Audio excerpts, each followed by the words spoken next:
dhegeyso horta nasiib darro weeye annagoo saddex oo Soomaali ah oo ehel oo walaalo ah inaan maanta u kala jeedno Kenya fiican oo dad iyo dalna haysata inna hadda qaadatay iyo ma fiicna waxa weeye waxba kama jiraan xuduudaha waxay u furtay adeer haddaan ku yiraahdo xabad nacnacaan ku siinayaa oo aan xaaskii caruurtii iyo beertii xoolaha kala wareego oo aad tiraahid Zakariya waa nin fiican oo xabad nacnac uga siisay intaas xuduudda waa la furayaa si ay dadkii dalka u qaadato sharaxda dheer soo dhista waa la leeyahay si ay dadkii dalka u qaadato laakiin still Soomaalidu shuftay ka tahay Kenya waana ogtahay walaalkay hadaas weeyna meesha joogo inta lagu laayo wuu ogyahay inta shufta loo laayo wuu ogyahay baba ka hadlay inta hadda dhulka ay haysato ay Zakariya waa taariikh ilaa maantay ay ka hadday inta waa soo waraaye arinta diblomaasiyan ka tabtan kun baa ka shaqeeya min makhaayad ila aqoonyahan Kenyaati ah oo ma Kenyaati Soomaaliya dadka Soomaaliya ay gumaysato maaha Zakariya Soomaalida gumaysto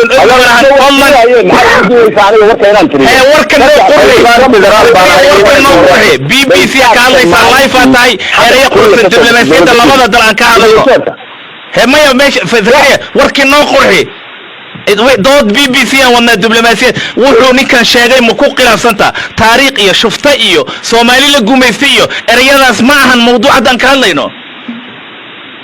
عطاش ودن أفريقيا أو إنت أقفتي سوماليا يوضع شخصية فيري دولة إثيوبيا باسبورك إثيوبيا وحي يكون بحساب مالين بيقوم سوماليا كوسيسا كإنتجريشن يأتميليشن وقصة وقاعدة صدق سوماليا وسياسة دولة إنه عندك قرحية حلبانك الدكتوركا أو بروفيسوركا ما سرنتنا ووجهي حلمان زكريا هاي سمينا الصور حلمان زكريا باسبور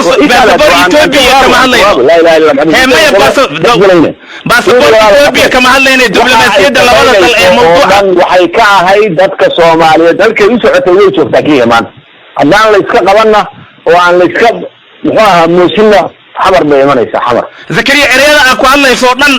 dooda BBC da uma fiicno mar saddexaadan ku sheegaya xamar ali hadaan la iska muusin iyo BBC aan ka hadlayna fadlan mawduuca aan qurxisano xilan Zakariya bikulli ihtiram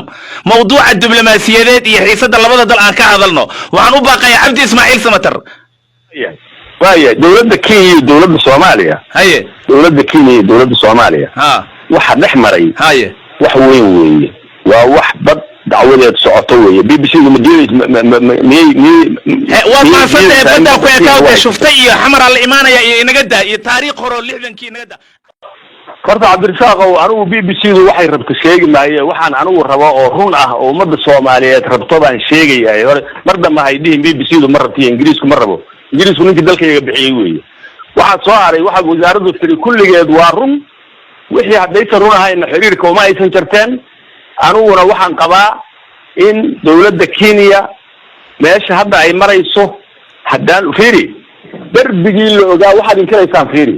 adiga iyo doctorkuba Omar darbi baan dhisaynaa bay yiraahdeen sida Falastiin iyo Israa'iil oo aad tahay jeexeen soo ma garan waxay ku duqeeyaan helicopter gunships daily dadka Soomaaliyeed dawladda Soomaaliya waxay gabtay oo ka daahday inay mar hore tallaabo qaado saddex sano iyo barbaan ka hadlaayay arinta Zakariya shan sano ka horeysana waa ka hadlaayay Zakariya maanta hadday line-ka igi qabsatay khayr weeye Zakariya laakiin waa inay ku dartaa waxay dumisana in loo sheegto